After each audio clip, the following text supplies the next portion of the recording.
YouTube, welcome back to Wtf Rc Cars. So now we've got the FRM303. I've shown you how to set it up on the Noble Pro using the FGR4 and an ftr10. So I'm going to take you through the setup process for the NB4. So it should be very similar, but this time we're going to use one of the enhanced receivers as the one that we run the FRM303 off, and we're going to connect to an ftr10.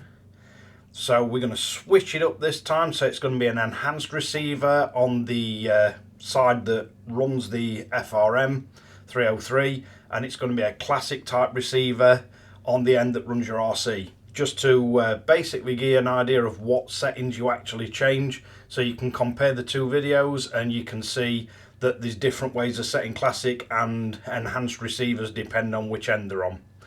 Hopefully it'll make sense. So without further ado, let's pull you in for a close-up look and take you through the setup on the NB4.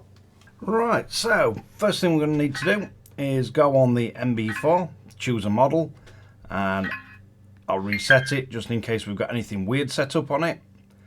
So we're going to be connecting to a 10 channel receiver, so the most amount of channels we're going to be able to set on this will be 8. So we'll have it set to 8 channel mode, and then we can give it a name.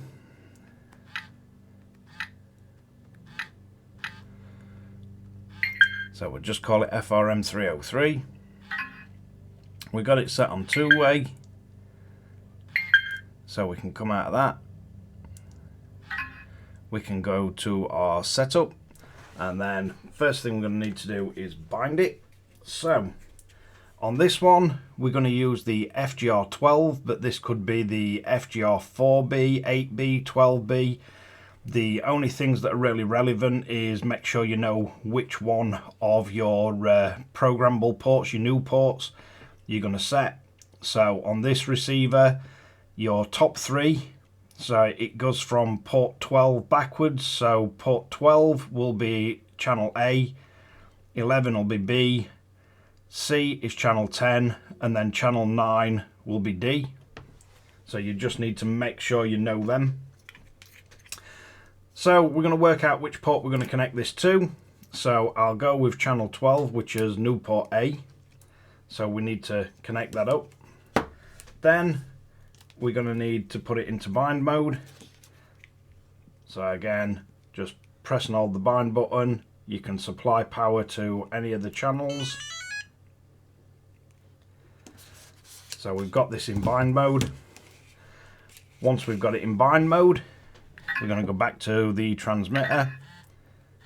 We're going to bind as enhanced. Start channel wants to be your steering. Binding successful. So once we've got this bound, now this is already in the connection mode for S-bus, but we need to set as interface. So we'll go down to here. We're using 12, which is A, so we can go into that. We can set S-bus.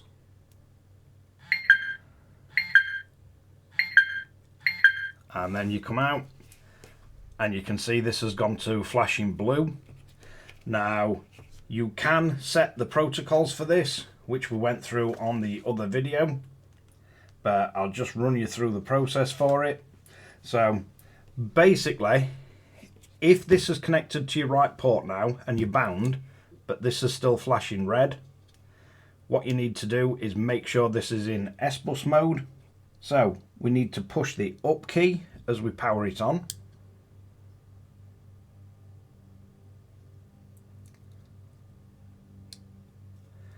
And you can see as lights are flashing, and we've got up and down, which will change the number of flashes. So basically you've got a pronounced beep at one end, and you can see this is now just flashing one flash. If you press up, you get 2 flashes. Press up again, you get 3. So you've got a nice table in the instructions. So 1 flash is ppm, 2 flashes will be S-Bus. 3 flashes is closed source protocol 1.5M UART default. 4 flashes will be open source protocol 1.5 UART. And then 5 will be open source protocol 115200 UART. So if we go all the way down to 1 flash and then just back up 1 to 2, that will be S-Bus, and then you need to press left once and that'll set it. So as long as this is flashing blue, we've got it on S-Bus, we've got the transmitter connected to it. So next thing we need to look at is receiver. So we've now got the transmitter set up, connected via S-Bus to our range extender, and we're going to need to power this.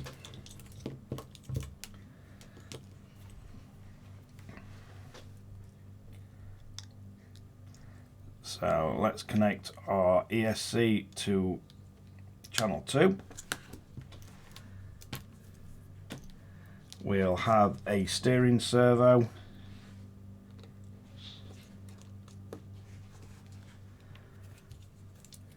And then we should be able to assign up to channel 8. So we'll plug a servo into channel 8 just to make sure we can. And we need to put this into bind mode. And then we're going to have to supply some power to our ESC. So if we now power up, we should have this in bind mode. Then we're going to need to bind our range extender to the ftr10. So we're going to press and hold the OK button. This is now in the mode where you choose which type of receiver you are binding to. So we will be flashing in the magenta colour. So if we go all the way down, so 1 flash, that's signifying it's going to bind in 2-way mode to a classic up to 18 channel receiver. 2 flashes, that will be a classic up to 18 channel receiver in 1-way. As next one would be 3 flashes, and that will be a enhanced receiver in 2-way. And the top one should be 4 flashes, and that'll be an enhanced receiver in 1-way. So for this receiver, it's a classic. You want to be all the way down to bottom, just 1 flash. And then we should be able to press right and it'll go into pairing mode. So as you can see, it's bound. So we can power this off. We can unplug it. We can power it back up. And then if we bring the transmitter into view, at the moment we should have as throttle, which is working, and we should have 1 servo, which is working. So let's now go on to the NB4, and if we go to assign, and then let's pick this one. So function, channel 8. Then if we back all the way out, now Center point. we've got up to 8 channels that are fully programmable. Center point. So hopefully I've made that easy enough to follow. As you can see, rather than if you're binding to a classic receiver on this side, you need to make sure this is set up for a classic, not enhanced. The difference with these, you've got more ports that you can choose to power various different things, and then I've run you through the differences of binding it to a classic type receiver.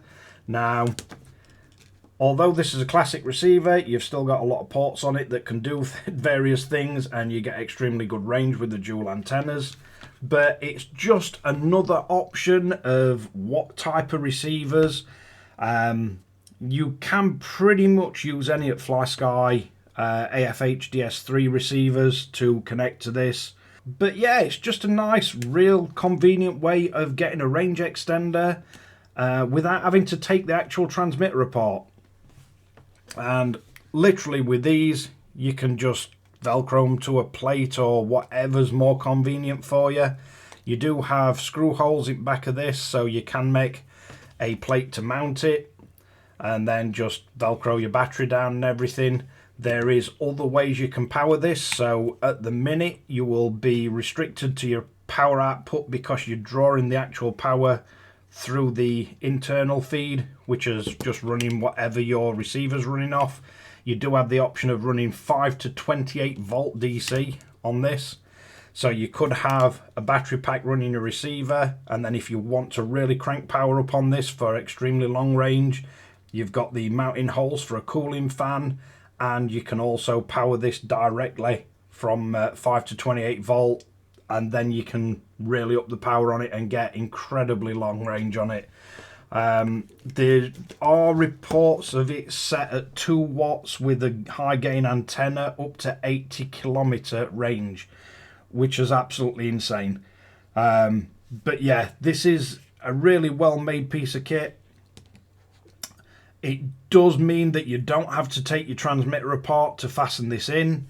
You've got lots of different options for receivers that you can use on either end, and lots of different ways you can mount this. I'm pretty sure you could 3D print a mount, and if you got like a phone holder on this, you could even mount it on the transmitter and then just have the small battery pack and receiver sat on the bottom if you wanted to. If you're going down that route, and I will show how to configure these, you could decide that you only want the wireless antenna, the antennaless antenna, so it's really small setup, and you could mount it to the transmitter if you want.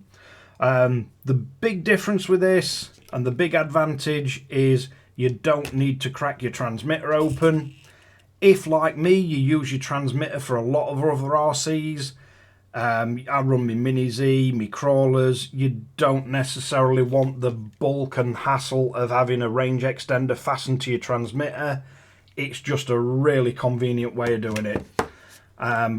Plus, you can quickly put this into bind mode and pair it to a different transmitter, and it's very quick to put this into bind mode and pair this to a different transmitter if you want a different receiver, sorry, if you want to run different cars.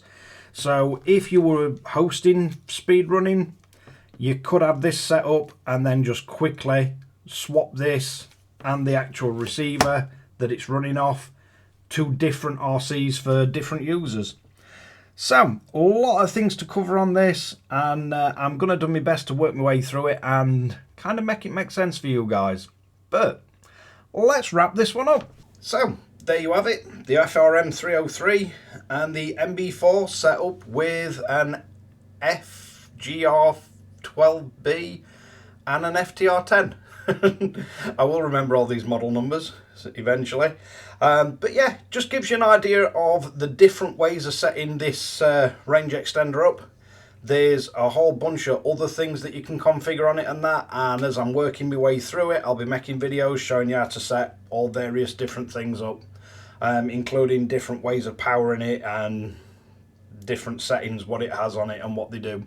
But thanks again for watching Wtf Rc Cars. If you like this kind of content and find it useful or entertaining, don't forget to like and subscribe, hit the notification bell, and catch you guys again in the next one.